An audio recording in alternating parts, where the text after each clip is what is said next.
10h, 11h30 tous les jours avec Thomas Hill et votre invité ce matin, Thomas. Oui, je reçois ce matin le journaliste Jacques Cardoz pour son livre Les Inquisiteurs qui sort aujourd'hui même. Et Les Inquisiteurs dont vous parlez, c'est une partie de la rédaction de France Télévisions et notamment ceux qui dirigent les magazines d'infos de France 2, Cache Investigation, Complément d'enquête et Envoyé spécial.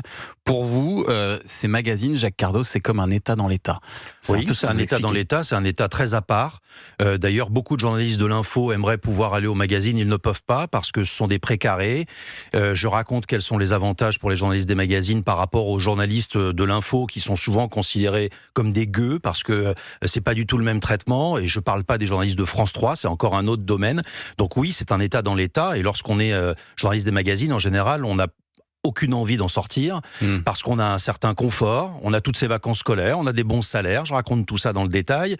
Et puis on est dans une idéologie très confortable parce qu'elle correspond à sa culture, elle correspond à son entourage, à un environnement de pensée qui est très confortable, qui est celui de ce que j'appelle une gauche morale, un peu mollassonne.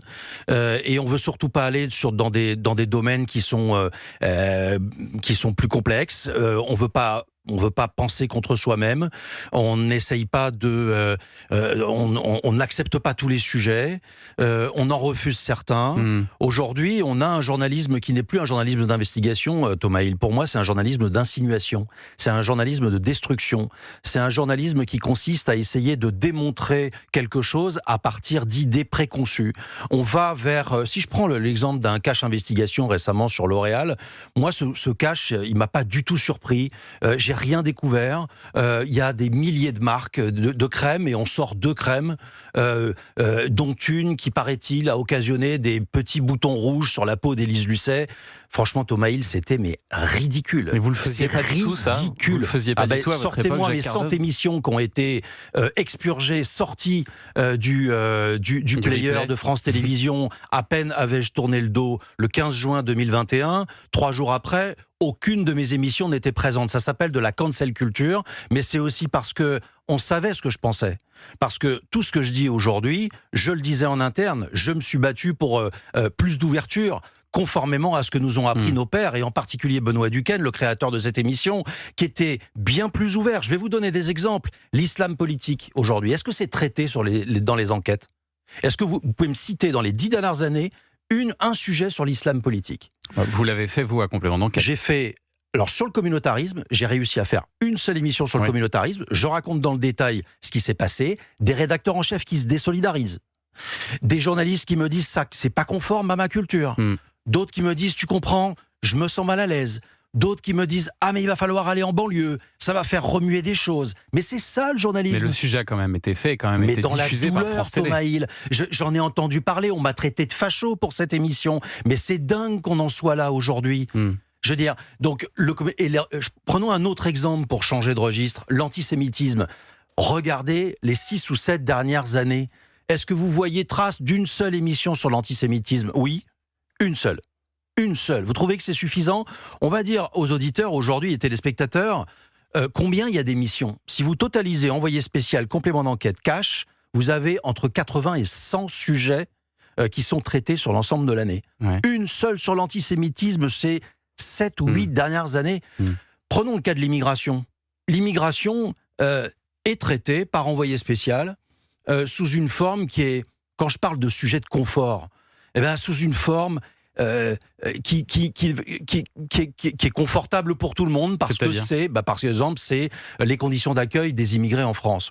Tout le monde a envie que les immigrés en France soient bien accueillis. Donc, si vous voulez faire des sujets là-dessus, c'est pas des sujets qui grattent, c'est pas des sujets qui renversent la table, c'est pas des sujets qui nous questionnent, nous interrogent, et puis c'est pas des sujets qui correspondent à la réalité des Français. Pour résumer, vous reprochez à ces magazines d'être trop à gauche. C'est eux qui ont déréglé la boussole. Elle n'était pas comme ça avant. Est-ce que vous auriez dit à l'époque de Guylaine Chenu et Françoise Joly que Envoyé spécial était trop à gauche ? Alors ça, c'est intéressant parce que justement, vous reprochez à ces 3 émissions aujourd'hui de trop se ressembler. Alors que c'était 3 magazines très distincts au départ. Et petit à petit, ils ont un peu convergé vers... cette idée de l'investigation. La seule qui correspond à son cahier des charges, pour moi, c'est Cache. Parce que Cache Investigation, c'est Et d'ailleurs, ça pose un autre problème, je le raconte. Mais Cash Investigation, c'est quoi? C'est la lutte contre les multinationales, c'est la lutte contre l'argent, c'est la lutte contre le pouvoir, c'est la lutte contre les lobbies, c'est la lutte contre la finance. Une fois que vous avez fait l'addition de tout ça, est-ce que ça vous fait pas penser à un programme politique? Si, bien sûr. Oui, voilà. Non, mais vous vous rendez compte où on en est aujourd'hui, en fait? Donc ça fait 10 ans qu'on a une émission comme Cash Investigation. Alors pour le coup, elle respecte totalement son cahier des charges. Je l'adore lorsqu'elle fait le périscolaire à Paris. Là, je dois dire que je suis bluffé. C'est une enquête formidable. Mais une parmi 8, puisque le nombre d'émissions de Cash, c'est 8 par an. Et prenons le cas de l'immigration. C'est intéressant de prendre le cas de l'immigration. Ça fait partie des 2 ou 3 sujets les plus importants pour les Français. Le Cash Investigation, je vous conseille de le regarder, le Cash Investigation sur l'immigration, vous vous souvenez, c'est en fait pour raconter que c'est bénéfique. Donc on appréhende ce sujet déjà au départ en disant l'immigration c'est quoi? On en a besoin pour l'hôtellerie, on en a besoin pour la restauration. Je ne nie pas ça du tout. Ce que je dis, c'est que ça n'est qu'un pan de l'histoire. Et tout le reste, pourquoi on ne parle pas des OQTF? Citez-moi un sujet sur les OQTF ces 10 dernières années. Oui, je vais vous le citer. Un. Et vous savez quoi? C'est une caricature. C'est un complément d'enquête, OQTF, sur non pas les OQTF, mais sur comment les médias récupèrent les OQTF, comment le pouvoir politique utilise la thématique de l'OQTF. Mais pardon, les Français ne peuvent pas accepter ça, c'est pas possible. Et pour vous, cette dérive, elle porte quand même un nom, parce que vous la chargez clairement dans votre bouquin, Jacques Cardoz et les Inquisiteurs, c'est Élise Lucet. Vous considérez qu'aujourd'hui, tous ces reportages, toutes ces investigations reposent sur les choix d'Élise Lucet. De fait, mais en même temps, elle a des supérieurs à France Télévisions. Je voudrais bien savoir quels sont ses supérieurs, parce que personne n'arrête Élise Lucet. Élise Lucet, c'est le Zorro de l'information, comme le dit un très haut responsable dans mon livre, et qui me raconte que tous les ans, ce sont ses termes, tous les ans elle a chaud aux fesses, tous les ans on cherche à diminuer son espace, et tous les ans, elle menace de foutre un bordel pas possible. Donc, résultat, elle fait peur à tout le monde avec son journalisme d'insinuation, ses accusations tous azimuts. Mais elle aurait de quoi mettre le bazar. Elle a quoi? Elle a tant de pouvoir. Elle a des informations qui pourraient mettre le bazar à France Télévisions. Parce que c'est l'origine c'est un chapitre qui s'appelle le dérèglement médiatique. En 2017. Et je pense que Delphine Ernotte, à ce moment-là, et la direction de l'information de l'époque, Le Tranchant et D'où c'est bon, ont parfaitement compris le danger. C'est qu'ils vont chercher à essayer de réduire le nombre d'émissions, alors probablement pour des raisons financières, en tous les cas, c'est l'explication officielle qui est donnée.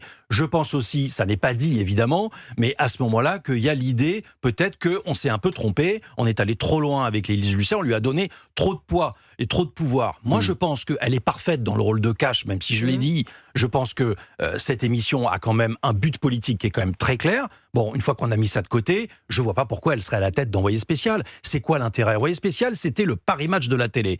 J'ai été embauché par Paul Naon et Bernard Benjamin, par Guylaine Chenu et Françoise Joly. Je sais quelle est cette émission. Cette émission, c'est une émission qui doit être aussi positive. Elle n'est pas positive, elle est décliniste. C'est triste. Je veux dire, on vous accuse d'avoir une piscine, on vous accuse d'utiliser tel ou tel produit. Enfin, je veux dire, franchement, cette émission est devenue au service d'une idéologie. Elle n'est pas au service des Français. On parle du service public. Ce serait pas un problème si c'était dans la télévision privée, mais on parle du service public. Les Inquisiteurs, c'est publié aujourd'hui chez Fayard, ce nouveau livre de Jacques Cardoz. On va continuer à en parler dans un instant et puis de parler aussi de votre année avec Cyril Hanouna, parce que ça aussi, vous revenez dessus dans ce livre, Jacques Cardoz. Restez avec nous, on arrive dans un instant. Europe 1, 10h, 11h30. Culture Média. Thomas Hill. Merci beaucoup d'être avec nous pour la suite de Culture Média. Dans un instant, nous recevrons le grand Francis Huster pour le retour de la saga Zodiac demain soir. Mais on est encore quelques minutes avec Jacques Cardoz pour son livre Les Inquisiteurs, dans lequel vous parlez de France Télévisions, mais vous parlez aussi un peu de votre arrivée en 2023, la rentrée 2023 dans l'équipe des chroniqueurs de Cyril Hanouna sur Touche pas à mon poste à l'époque. Et à ce moment-là, on sait depuis quelque temps qu'un complément d'enquête se prépare sur Cyril Hanouna. C'est lui-même d'ailleurs qui en a parlé, qui l'a annoncé. C'est pour ça qu'il vous embauche dans son équipe au départ, Jacques? Non, pas du tout. La première fois qu'on se voit, c'est à l'été qui précède, et il est pas du tout. Moi, on se parle pas du tout de cette émission-là, mais il se trouve que, et c'est ce que je raconte dans le livre, il me surprend en annonçant un enquête de complément en direct dans l'émission TPMP en plateau.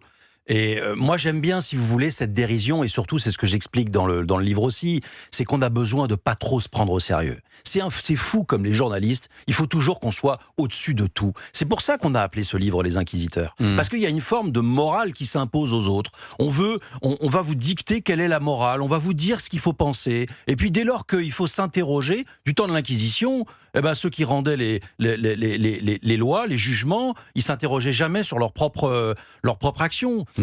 C'est un peu ça. Et donc j'ai aimé, si vous voulez, cette réaction de Cyril, parce qu'il y avait un côté, je me prends pas au sérieux, on fait de la télé, et donc on va enquêter sur complément d'enquête. On va enquêter sur nous-mêmes. Moi, je trouvais ça, voilà. En face, on a eu des cris d'hystérie. Ils ont lancé l'armada contre moi. Ils ont appelé des amis en leur demandant de balancer des saloperies sur moi dans Télérama et dans Libération. Télérama, c'est écrit par un ancien journaliste qui a travaillé avec Martine Aubry. Donc, si vous voulez, j'ai pas beaucoup d'estime pour ce genre de torchon. Et donc, quand je vois Cyril Hanouna, qui, lui, a une forme de dérision, moi, j'ai de la sympathie pour lui. C'est un formidable homme de télé. Et je trouve génial l'idée qu'on avance ensemble et on ait ce regard un peu critique. Ensuite, et donc vous l'avez faite, cette enquête, cette émission, en 3 mois. Non, malheureusement, l'émission, je ne l'ai pas faite, mais l'enquête, elle a été faite, 90 minutes, bouclée, présentée à des responsables de chaîne. Mais jamais diffusée. Mais jamais diffusée. Alors, je raconte pourquoi dans le livre, donc je ne vais pas tout dire. Mais vous suspectez des pressions de France Télévisions, on peut le dire. Évidemment. Évidemment, parce qu'il faut dire aussi les choses telles qu'elles sont aujourd'hui. Vous avez une interdépendance. Il faut expliquer aux gens que lorsque vous avez un groupe, quel qu'il soit, TF1, M6, Canal, elles ont des plateformes. Et ces plateformes-là, vous avez des programmes avec des intérêts communs, avec des programmes en commun. Et puis, il y a la question des financements. Vous avez des financements en commun, donc vous avez des signatures. Donc en réalité, pourquoi je suis le mouton noir aujourd'hui ? Pourquoi on me tombe dessus ?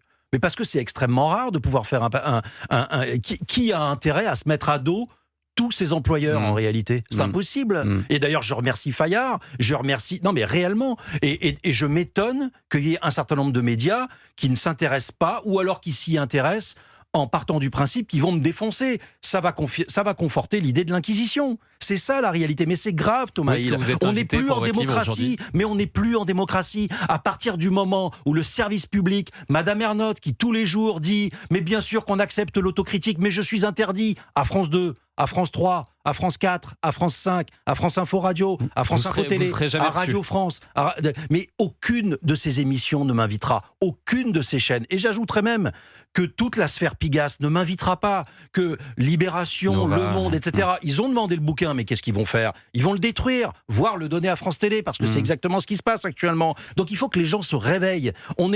L'espace médiatique, le pouvoir de France Télévisions va bien au-delà de France Télévisions. Parce qu'il y a l'interdépendance dont je viens de vous parler, il y a également un pouvoir de nuisance. D'abord, le fait d'avoir une présidente sur 3 mandats, mais c'est quand même démentiel. Jamais on a vu ça. On a eu d'excellents présidents avant. J'aurais aimé que d'autres présidents poursuivent. Ça a été le cas de Carolis, de Pimelin, etc. Mais Delphine Ernotte, je ne dis pas qu'elle a fait que du mauvais travail. C'est pas du tout ce que je suis en train de dire. Mais je suis en train de dire que c'est un mode de pensée culturelle qui s'impose à nous. Et pour ce qui est des émissions d'investigation, moi je les reconnais plus. Elles ne correspondent plus au cahier des charges. Tout ce qu'on fait, on est dans l'insinuation, on est dans l'accusation, on n'est plus dans la révélation. Et votre doc, Jacques Cardoz, pourquoi maintenant, puisqu'il est d'intérêt public, ne pas le publier par exemple sur YouTube ? Aujourd'hui, vous avez toute liberté de le faire. Parce que d'abord, il appartient à Canal. Ensuite, vous n'avez pas la liberté de le faire. Non, c'est plus complexe que ça. Je raconte que moi-même, je suis allé voir Franck Appietto quelques mois plus tard, parce qu'en fait, il était prévu la commande de C8 à l'époque, de Cyril, c'était « on répond à mon complément d'enquête ». Et donc je raconte dans le détail que d'abord on ne connaissait pas la date de diffusion, la date de diffusion je crois que c'est décembre de mémoire, et moi mon mag il est prêt en janvier, je le fais en 3 mois, je veux dire avec des moyens qui sont rien à voir avec les moyens qu'ils ont eux. Ils ont 15 personnes. Ils ont mis 1 an et demi. Mais moi, j'ai estimé à entre 100 et 150 000 euros le coût du magazine sur Cyril Hanouna. Mais enfin, et pendant ce temps-là, on fait pas les regroupements familiales, on fait pas l'OQTF, on fait pas. Je veux dire, et Cyril Hanouna passe avant ça. Enfin, je veux dire, c'est bon. Et bref. Et donc, je termine sur ce sujet-là. Et donc, en fait, qu'est-ce qui s'est passé à partir de là ? Mon sujet était prêt en janvier. La commission d'enquête parlementaire sur la TNT a démarré en février. C'était pas le moment de le diffuser et je le comprends très bien et je suis totalement solidaire des dirigeants de Canal. Ça n'était pas le moment et c'est moi-même qui suis allé voir en septembre suivant Franck Apieto pour lui dire qu'il est un homme formidable et que je remercie parce qu'il y est aussi pour quelque chose dans ce livre. Et je lui ai dit, ça n'est plus le bon moment, ça n'est plus la bonne lecture. Pourquoi ? Parce que entre-temps, il y avait eu la décision contre C8. Donc, si vous voulez, ça aurait fait rageux de sortir un doc un an après. Et à partir de ce moment-là, je garde en mémoire un certain nombre d'éléments. Et il y a des éléments du doc qui sont dans le livre. Qui sont dans le livre, voilà. Absolument. Et alors, dans ce livre, d'ailleurs, vous brossez un portrait qui est quand même assez positif, finalement, de Cyril Hanouna, alors que vous avez témoigné, Jacques Cardoz, dans le livre de Jean-Michel Apathy, paru en septembre dernier, où là, vous estimiez avoir été abandonné par Hanouna.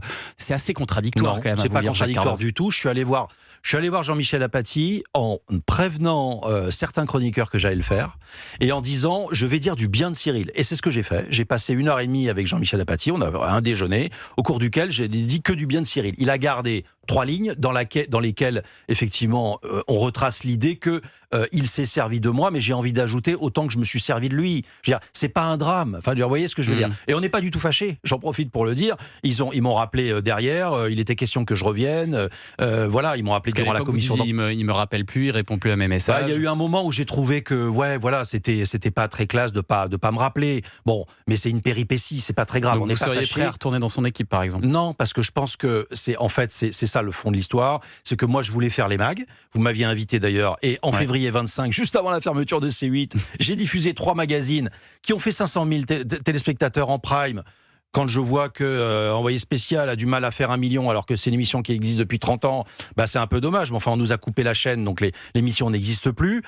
Mais moi, je voulais revenir à une forme de journalisme à 100%. Et le rôle qui est tenu dans TPMP est un rôle aussi un peu hybride et peut-être que j'étais moins à l'aise. Et donc, elle est où votre place aujourd'hui, Jacques Cardoz ? Moi, je suis producteur de documentaires. Je suis producteur même d'une série qui pourrait voir le jour, j'espère. En tous les cas, c'est un projet. Et puis, j'ai une relation très forte avec une radio généraliste concurrente, donc on verra si je suis dans la grille de rentrée, mais c'est de faire du journalisme, 100%, c'est tout. Et moi, je n'ai aucune aigreur, aucun regret sur le fait d'être parti. Je suis parti volontairement, mon nom circulait pour d'autres émissions, et lorsque je suis allé voir le patron de l'info, le jour où je lui annonce, il est le premier, le jour où je lui annonce que je pars, il me dit, mais t'es sûr, tu veux pas une autre émission, tu veux pas attendre, etc. Non, je ne voulais plus de cet état d'esprit fermé, restreint, et petit, et pas suffisamment ouvert et contradictoire. Et la suite, c'est dans le livre de Jacques Cardoz, Les Inquisiteurs. C'est publié aujourd'hui chez Fayard. Merci beaucoup d'être venu nous voir, Jacques. Merci. Et Culture Média continue, Thomas Hill, avec votre invité culture. Oui, je reçois dans un instant Francis Huster pour le grand retour de Zodiac, 20 ans après la saga culte.